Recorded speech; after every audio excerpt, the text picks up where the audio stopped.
Next question number 16 में a company of builders having an authorized capital of 1 lakh divided into 1000 equity share of 100 each commenced operation on 1st April 2014. During the year was engaged in the contract price of which was 4 lakh. The trial balance क्या कह रहा है 31 मार्च का, share capital being 80% paid up है 80,000. इसका कोई काम नहीं है क्योंकि अभी तक हमारी बैलेंस शीट नहीं बन रही है. अगर बनेगी तो मैं समझा दूंगी. अगर यही देखना चाहते हो तो देख सकते हो. इक्विटी देखो बैलेंस शीट में इक्विटी एंड लाइबिलिटीज हेड बनाया. शेयर होल्डर फंड्स में सबसे पहले हमारा हेड आया इक्विटी शेयर कैपिटल था. और इक्विटी शेयर कैपिटल कितनी थी 80% पेड अप है और उसकी वैल्यू कितनी है 80,000 रुपये. हमने वो एज इट इज़ लिख दिया.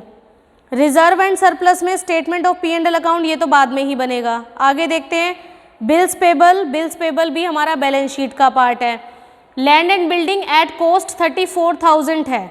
तो क्या करोगे लैंड एंड बिल्डिंग का, ये भी हमारा करंट एसेट्स है, नॉन करंट एसेट्स है लैंड एंड बिल्डिंग क्योंकि फिक्स्ड है ना ये. कैश एट बैंक ये हमारा कैश एंड कैश इक्विवेलेंट में आ जाएगा. मटेरियल से स्टार्ट करते हैं कॉन्ट्रैक्ट अकाउंट बनाना. आपके पास मटेरियल दे रखे थे 80,000, प्लांट है 15,000 डेबिट में, वेजिस है कितना 1,05,000 रुपये डेबिट में, एक्सपेंस कितने के 5,000 रुपये डेबिट में.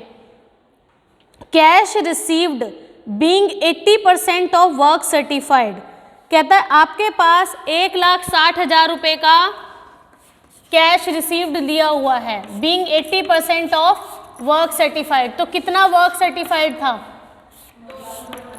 2 लाख रुपये. ठीक है, ये इतना वर्क सर्टिफाइड 2 लाख रुपए हम लिख देंगे क्रेडिट साइड में.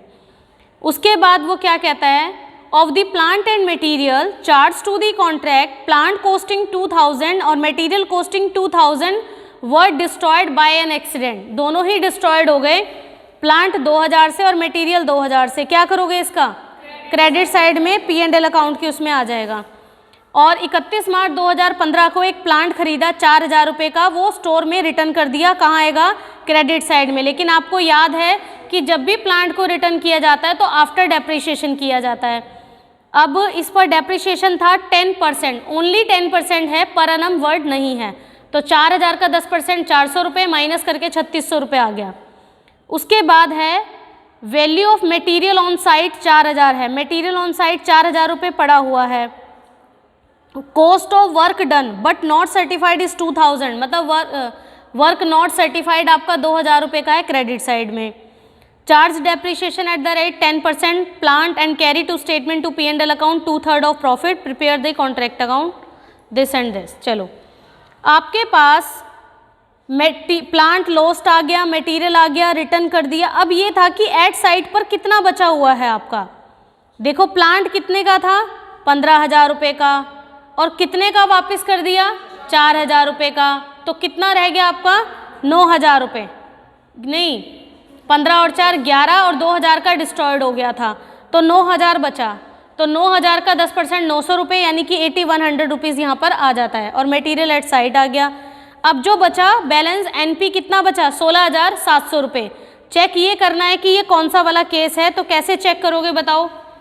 इस क्वेश्चन में वर्क सर्टिफाइड कितना था 2 लाख रुपये और कॉन्ट्रैक्ट का प्राइस था 4 लाख रुपये. मल्टीप्लाइंग टू 100 एग्जैक्ट कितना हुआ 50%. अगर 49 आ जाता तो सेकंड केस होता. अगर 50% है तो इट मीन्स ये कौन सा केस है थर्ड वाला केस है. तो हम अगेन वही formula 2/3 of NP into cash received upon में वर्क सर्टिफाइड. तो 8,906 P&L में ट्रांसफ़र हो गए. जो बचा 7,793 रुपये वो आपका यहाँ टू वर्क इन प्रोग्रेस है, टू रिजर्व प्रॉफिट भी आप लिख सकते हो. ठीक है, अब बात करते हैं बैलेंस शीट में करते क्या है. बैलेंस शीट में आपने बिल्स पेबल तो यहाँ डाल दिया करंट लाइबिलिटीज़ के अंदर. 4,906 रुपये कैसे आया देखो ज़रा. आपका जो statement of profit and loss account है उसमें प्रॉफिट 8,906 रुपये का है. देखो ठीक है, P&L 8,906 रुपये का है. 4,000 का loss on plant and material हो गया था टोटल. कितना बचा 4,906 रुपये। ये 4,906 रुपये वहाँ पर लिख दिए जाएंगे। उसके बाद नॉन करंट एसेट्स में land and building at cost 34,000 हमने यहाँ लिख दिया क्योंकि ये नॉन करंट एसेट्स है, फिक्स्ड है ना। प्लांट रिटर्न टू स्टोर ये आ जाएगा, प्लांट एट साइट आ जाएगा 8,100 रुपीज़ का। करंट एसेट्स में मटेरियल एट साइट 4,000 रुपये, वर्क इन प्रोग्रेस हमें बनाना पड़ेगा। कैश एंड कैश इक्विवेलेंट मतलब कैश एट बैंक का बैलेंस 9,000 रुपये है। ये जो वर्क इन प्रोग्रेस है ये कैसे बनेगा, देखो यहाँ पर वर्क इन प्रोग्रेस है, इसमें आप लिखोगे work certified plus work not certified, less कर दोगे कैश रिसीव्ड फ्रॉम कॉन्ट्रैक्टी, ठीक है, सर्टिफाइड प्लस अनसर्टिफाइड।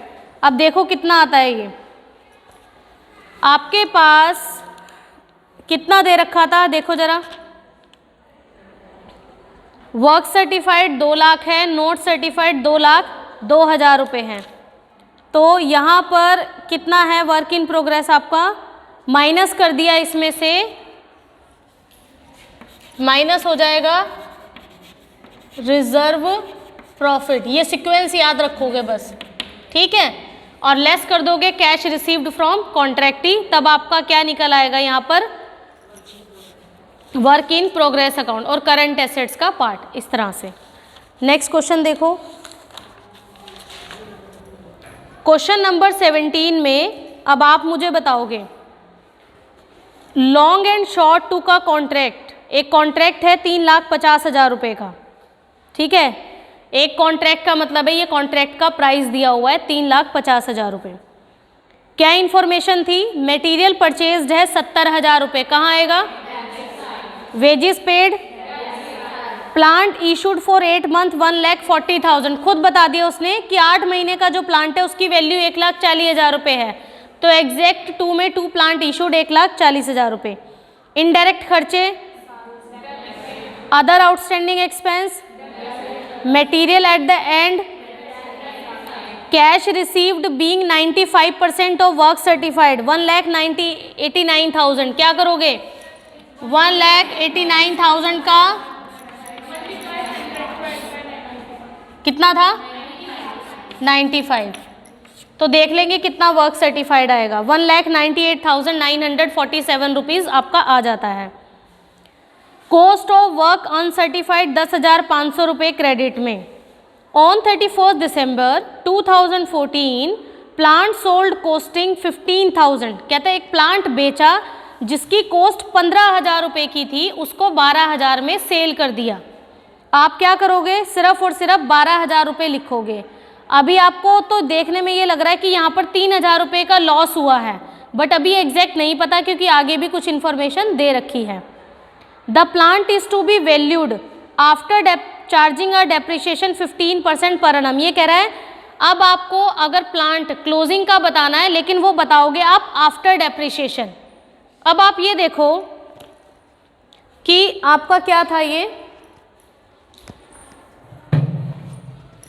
अगर वो ये बात ना लिखता तब तो आप 3,000 रुपये लिख देते क्रेडिट साइड में, उसने ये बात लिख दी तो उसका क्या मतलब है, आफ्टर डेप्रिसिएशन 15,000 एक कॉस्ट का प्लांट 12,000 में सेल कर दिया। यहाँ पर मुझे ये पता है कि लॉस ऑन सेल हुआ है,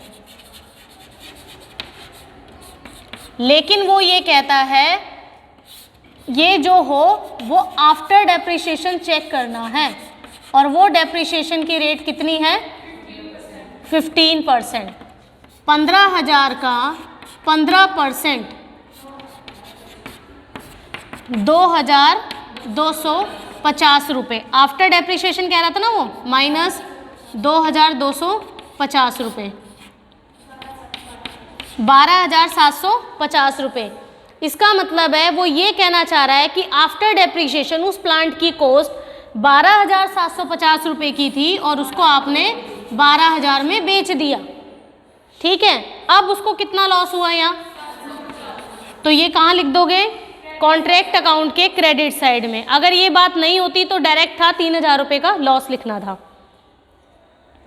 okay, extra work was also done, extra काम भी किया गया है, and completed on this contract not included in the terms of contract. बिल्कुल सही कह रहा है, एक्स्ट्रा वर्क कॉन्ट्रैक्टर जो है वो कॉन्ट्रैक्टी से करवाता है, कॉन्ट्रैक्टी कॉन्ट्रैक्टर से करवाता है, बट उसकी कंडीशन ये होती है भाई वो according to terms of contract में ऐड नहीं होता।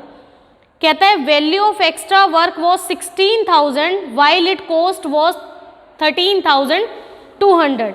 जो एक्स्ट्रा वर्क था उसकी कॉस्ट 13,200 रुपये की थी, बट उसकी वैल्यू कितनी थी, 16,000 रुपये की थी। तो आपने सिर्फ cost of extra work done लिखना है 13,200 और 16,000 में उसको निकाल रहा है, तो 2,800 रुपये का आपका प्रॉफिट एंड लॉस अकाउंट यहाँ पर बन जाएगा। Prepare contract account. बस अब आप क्या करोगे, एक तो आपको क्या करना है, प्लांट का डेप्रिसिएशन निकालना है, और वो कितना था आपका, प्लांट 1,40,000 कितने में बेच दिया, 15,000, जो पहले लिखा हुआ था उसने 15 वाला 12 में निकाल दिया, 1,25,000 बचा, लेस डेप्रिसिएशन 15% का 18,750, जो बचा 1,06,250 हमने लिख दिया। ये हमारा क्या 85,447 रुपीज़ है। मुझे ये चेक करना है ये सच में कौन सा केस है। मेरे पास वर्क सर्टिफाइड है 198,947 डिवाइडेड बाय 3,50,000 मल्टीप्लाई इंटू 100। आपका जो आंसर आता है वो 56.842 आता है। 56 का मतलब है ये थर्ड केस है, तो एनपी का 2/3 इंटू कैश रिसीव्ड अपॉन में वर्क सर्टिफाइड, इतना ही P&L और अपना वर्क इन प्रोग्रेस आपका आ जाएगा।